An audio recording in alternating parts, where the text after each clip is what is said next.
प्रणाम सभी को। आइए आज गीता की अध्याय 11 और श्लोक 43 से शुरू करते हैं। संबंध अब आगे के 2 श्लोकों में अर्जुन भगवान की महत्ता और प्रभाव का वर्णन करके पुण्य क्षमा करने के लिए प्रार्थना करते हैं। पितासी लोकस्य चराचरस्य त्वमस्य पूज्यश्च गुरुर्गुर्यान् न त्वतस्मस्त्यभ्यधिक कुतोन्य लोकत्र प्रिय प्रतिम प्रभाव। आप ही इस चराचर संसार के पिता हैं, आप ही पूजनीय हैं और आप ही गुरुओं के महान गुरु हैं। हे अनंत प्रभावशाली भगवान, इस त्रिलोकी में आपके समान भी दूसरा कोई नहीं है, फिर अधिक तो हो ही कैसे सकता है। व्याख्या। पितासी लोकस्य चराचरस्य, अनंत ब्रह्मांडों में मनुष्य, पशु, पक्षी आदि जितने जंगम प्राणी हैं और वृक्ष, लता आदि जितने स्थावर प्राणी हैं, उन सब को उत्पन्न करने वाले और उनका पालन करने वाले पिता भी आप ही हैं। उनके पूजनीय भी आप हैं तथा उनको शिक्षा देने वाले महान गुरु भी आप ही हैं। त्वमस्य पूज्यश्च गुरुर्गुर्यान्। गुरुर्गुर्यान् का तात्पर्य है कि मनुष्य मात्र का व्यवहार और पारमर्थ में जहाँ कहीं भी गुरुजनों से शिक्षा मिलती है, उन शिक्षा देने वाले गुरुओं के भी महान गुरु आप ही हैं। अर्थात मात्र शिक्षा का, मात्र ज्ञान का उद्गम स्थान आप ही हैं। न त्वतस्मृत्यभिधिक कुतोन्य लोकत्रिय प्रिय प्रतिम प्रभाव। इस त्रिलोकी में जब आपके समान भी कोई नहीं है, कोई होगा नहीं और कोई हो सकता ही नहीं, तब आपसे अधिक विलक्षण कोई हो ही कैसे सकता है। इसीलिए आपका प्रभाव अतुलनीय है, उसकी तुलना किसी से भी नहीं की जा सकती। अब श्लोक 44 से शुरू करते हैं। तस्मात् प्रणमय प्राणिधायकाय प्रसादे त्वामहमीशमीढ्यम् पितेव पुत्रस्य सखेव सख्यु प्रिय प्रियायार्हसि देव सोढ़ुम्। इसीलिए शरीर से लंबा पढ़कर स्तुति करने योग्य आप ईश्वर को मैं प्रणाम करके प्रसन्न करना चाहता हूँ। जैसे पिता पुत्र के, मित्र मित्र के और पति पत्नी के अपमान को सह लेता है, ऐसे ही हे देव, आप मेरे द्वारा किया गया अपमान सहने में समर्थ हैं। व्याख्या। तस्मात् प्रणमय प्राणिधाय काय प्रसादे त्वामहमीशमीढ्यम्। आप अनंत ब्रह्मांडों के ईश्वर हैं, इसीलिए सबके द्वारा स्तुति करने योग्य आप ही हैं। आपके गुण, प्रभाव, महत्व आदि अनंत हैं। अतः ऋषि, महर्षि, देवता, महापुरुष आपकी नित्य निरंतर स्तुति करते रहे तो भी पार नहीं पा सकते। ऐसे स्तुति करने योग्य आपकी मैं क्या स्तुति कर सकता हूँ। मेरे में आपकी स्तुति करने का बल नहीं है, सामर्थ्य नहीं है। इसीलिए मैं तो केवल आपको, आपके चरणों में लंबा पड़कर दंडवत प्रणाम ही कर सकता हूँ और इसी से आपको प्रसन्न करना चाहता हूँ। पितेव पुत्रस्य सखेव सख्यु प्रिय प्रियार्हसि देव सोढ़ुम्। किसी का अपमान होता है तो उसमें मुख्य 3 कारण होते हैं। एक, प्रमाद मतलब असावधानी से, दूसरा हंसी दिल लगी विनोद में ख्याल न रहने से, और तीसरा अपनेपन की घनिष्ठता होने पर अपने साथ रहने वाले का महत्व न जानने से। जैसे गोदी में बैठा हुआ छोटा बच्चा अज्ञानवश पिता की दाढ़ी मूछ खींचता है, मुंह पर थप्पड़ लगाता है, कहीं कहीं लात मार देता है, तो बच्चे की ऐसी चेष्टा देखकर पिताजी राजी ही होते हैं, प्रसन्न ही होते हैं। वे अपने में ये भाव लाते ही नहीं कि पुत्र मेरा अपमान कर रहा है। मित्र मित्र के साथ चलते फिरते, उठते बैठते आदि समय चाहे जैसा व्यवहार करता है, चाहे जैसा बोल देता है, जैसे तुम बड़े सत्य बोलते हो जी, तुम तो बड़े सत्य प्रतिज्ञ हो, अब तो तुम बड़े आदमी हो गए हो, तुम तो खूब अभिमान करने लग गए हो, आज मानो तुम राजा ही बन गए हो आदि। पर उसका मित्र उसकी इन बातों का ख्याल नहीं करता। वह तो यही समझता है कि हम बराबरी के मित्र हैं। ऐसी दिल लगी तो होती ही रहती है।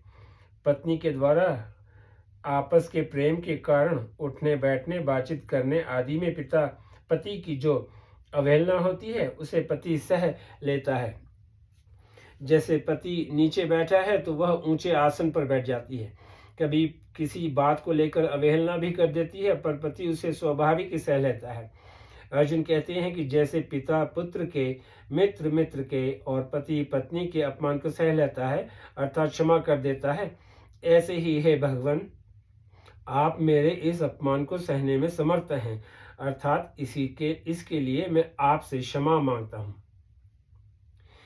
41वें 42वें श्लोकों में अर्जुन ने 3 बातें कही थी। प्रमादात मतलब प्रमाद से, अवहासार्थम मतलब हंसी दिल लगी से, और प्रणयेन मतलब प्रेम से। उन्हीं 3 बातों का संकेत अर्जुन ने यहाँ 3 दृष्टांत देकर दिया है। अर्थात प्रमाद के लिए पिता पुत्र का, हंसी दिल लगी के लिए मित्र मित्र का और प्रेम के लिए पति पत्नी का दृष्टांत दिया है। 11वें अध्याय में 11 रसों का वर्णन 11वें अध्याय में 11 रसों का वर्णन इस प्रकार हुआ है। देव रूप का वर्णन होने से शांत रस, स्वर्ग से पृथ्वी तक और 10 दिशाओं में व्याप्त विराट रूप का वर्णन होने से अद्भुत रस, अपनी जुबान से सबका ग्रसन कर रहे हैं और सबका संहार करने के लिए काल रूप से प्रवृत्त हुए हैं, ऐसा रूप धारण किए होने से रौद्र रस, भयंकर विकराल मुख और दाढ़ों वाला रूप होने से भीभत्स रस। तुम युद्ध के लिए खड़े हो जाओ, इस रूप में वीररस, लंबे पड़कर दंडवत प्रणाम आदि करने से दास्य रस, मुख्य मुख्य योद्धाओं को तथा अन्य राजा लोगों को भगवान के मुख में जाते हुए देखने से करुण रस, दृष्टांत से मित्र मित्र के, पिता पुत्र के और पति पत्नी के अपमान को सह लेता है, इस रूप में क्रमश सख्य रस, वात्सल्य रस और माधुर्य रस का वर्णन हुआ है। और हंसी आदि की स्मृति रूप से हास्य रस का वर्णन हुआ है। संबंध अब आगे के 2 श्लोकों में अर्जुन चतुर्भुज रूप दिखाने के लिए प्रार्थना करते हैं। ये श्लोक 45। अदृष्ट पूर्व ऋषितोस्मि दृष्ट्वा भयेन च प्रव्यथित मनो में तदेव में दर्शय देवरूप प्रसिद्ध देवेश जगन्निवास। मैंने ऐसा रूप पहले कभी नहीं देखा, इस रूप को देखकर मैं हर्षित हो रहा हूँ, और मतलब साथ ही साथ भय से मेरा मन अत्यंत व्यथित हो रहा है। अतः आप मुझे अपने उसी देव रूप को दिखाइए, मतलब सौम्य विष्णु रूप को दिखाइए। हे देवेश, हे जगन निवास, आप प्रसन्न होइए। व्याख्या, जैसे विराट रूप दिखाने के लिए मैंने भगवान से प्रार्थना की तो भगवान ने मुझे विराट रूप दिखा दिया, ऐसे ही देव रूप दिखाने के लिए प्रार्थना करने पर भगवान देव रूप दिखाएंगे ही। ऐसी आशा होने से अर्जुन भगवान से देव रूप दिखाने के लिए प्रार्थना करते हैं। अदृष्ट पूर्व ऋषितोस्मि दृष्टवा भयेन च प्रव्यथित मनो में। आपका ऐसा अलौकिक आश्चर्यमय विशाल रूप मैंने पहले कभी नहीं देखा। आपका ऐसा भी रूप है, ऐसी मेरे मन में संभावना भी नहीं थी। ऐसा रूप देखने की मेरे में कोई योग्यता भी नहीं थी। यह तो केवल आपने अपनी तरफ से ही कृपा करके दिखाया है। इससे मैं आपको अपने आप को बड़ा सौभाग्यशाली मानकर हर्षित हो रहा हूँ। आपकी कृपा को देखकर गदगद हो रहा हूँ, परंतु साथ ही साथ आपके स्वरूप की उग्रता को देखकर मेरा मन भय के कारण अत्यंत व्यथित हो रहा है, व्याकुल हो रहा है, घबरा रहा है। तदेव में दर्शय देव रूपम तत्, वह मतलब शब्द परोक्षवाक्षी है, अतः तदेव मतलब तत् एव कहने से ऐसा मालूम देता है कि अर्जुन ने देव रूप मतलब विष्णु रूप पहले कभी देखा है, जो अभी सामने नहीं है। विश्व रूप देखने पर जहां अर्जुन की पहले दृष्टि पड़ी, वहां उन्होंने कमलासन पर विराजमान ब्रह्मा जी को देखा। पश्यामि देवांस्तव देव देहे ब्रह्माण ब्रह्माण मीश कमला कमलासनस्थम। इससे सिद्ध होता है कि वह कमल जिसकी नाभि से निकला है, उस शेष शाही चतुर्भुज विष्णु रूप को भी अर्जुन ने देखा है। फिर 17वें श्लोक में अर्जुन ने कहा है कि मैं आपको किरीट गदा चक्र मतलब और च पद से शंख और पंचन धारण किए हुए देख रहा हूं। किरीटिनन गदिनन चक्रणन च, इन दोनों बातों से यही सिद्ध होता है कि अर्जुन ने विश्व रूप के अंतर्गत भगवान के जिस विष्णु रूप को देखा था, उसी के लिए अर्जुन यहाँ वही देव रूप मेरे को दिखाइए ऐसा कह रहे हैं। आगे 49वें श्लोक में पुण्य तथा तदेव पद से भगवान ने और 50वें श्लोक में भूय पद से संजय ने भी उसी चतुर्भुज रूप को दिखाने की बात कही है।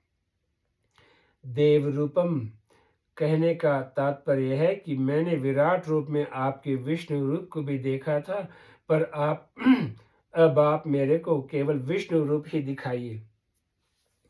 दूसरी बात 15वें श्लोक में भी अर्जुन ने भगवान के लिए देव कहा है, पश्यामि देवांस्तव देव देहे, और यह भी देव रूप दिखाने के लिए कहते हैं। इसका तात्पर्य है कि विराट रूप भी नहीं और मनुष्य रूप भी नहीं, केवल देव रूप दिखाइए। आगे के श्लोक में भी तेनैव पद से विराट रूप और मनुष्य रूप का निषेध करके भगवान से चतुर्भुज विष्णु रूप बन जाने के लिए प्रार्थना करते हैं। प्रसिद्ध देवेश जगन्निवास, यहाँ जगन्निवास संबोधन विश्व रूप का और देवेश संबोधन चतुर्भुज रूप का संकेत कर रहा है। अर्जुन ये दो संबोधन देकर मानो यह कह रहे हैं कि संपूर्ण संसार का निवास आप में है। ऐसा विश्व रूप तो मैंने देख लिया है और देख ही रहा हूँ। अब आप देवेश मतलब देवताओं के मालिक विष्णु रूप हो जाइए। विशेष बात, भगवान का विश्व रूप दिव्य है, अविनाशी है, अक्षय है। इस विश्व रूप में अनंत ब्रह्मांड हैं तथा उन ब्रह्मांडों की उत्पत्ति, स्थिति और प्रलय करने वाले ब्रह्मा विष्णु शिव भी अनंत हैं। इस नित्य विश्व रूप से अनंत विश्व मतलब ब्रह्मांड उत्पन्न होकर उसमें लीन होते रहते हैं, पर यह विश्व रूप अव्यय होने से ज्यों का त्यों ही रहता है। यह विश्व रूप इतना दिव्य अलौकिक है कि हजारों भौतिक सूर्यों का प्रकाश भी इसके प्रकाश का उपमेय नहीं हो सकता। इसीलिए इस विश्व रूप को दिव्य चक्षु के बिना कोई भी नहीं देख सकता। ज्ञान चक्षु के द्वारा संसार के मूल में सत्ता रूप से जो परमात्मा तत्व है उसका बोध होता है, और भाव चक्षु से संसार भगवत स्वरूप दिखता है। पर इन दोनों ही चक्षुओं से विश्व रूप का दर्शन नहीं होता। चर्म चक्षु से न तो तत्व का बोध होता है, न संसार भगवत स्वरूप दिखता है, और न विश्व रूप का दर्शन ही होता है, क्योंकि चर्म चक्षु प्रकृति का कार्य है। इसीलिए चर्म चक्षु से प्रकृति के स्थूल कार्य को ही देखा जा सकता है। वास्तव में भगवान के द्विभुज, चतुर्भुज, सहस्त्रभुज आदि जितने भी रूप हैं वे सब के सब दिव्य और अव्यय हैं। इसी तरह भगवान के सगुण निराकार, निर्गुण निराकार, सगुण साकार आदि जितने रूप हैं वे सब के सब भी दिव्य और अव्यय हैं। माधुर्य लीला में तो भगवान द्विभुज रूप ही रहते हैं, परंतु जहां अपना कुछ ऐश्वर्य दिखलाने की आवश्यकता होती है वहां भगवान पात्र, अधिकार, भाव आदि के भेद से अपना विराट रूप भी दिखा देते हैं। जैसे भगवान ने अर्जुन को मनुष्य रूप से प्रकट हुए अपने द्विभुज रूप शरीर के किसी अंश में विराट रूप दिखाया है। भगवान में अनंत असीम ऐश्वर्य, माधुर्य, सौंदर्य, औदार्य आदि दिव्य गुण हैं, उन अनंत दिव्य गुणों के सहित भगवान का विश्व रूप है।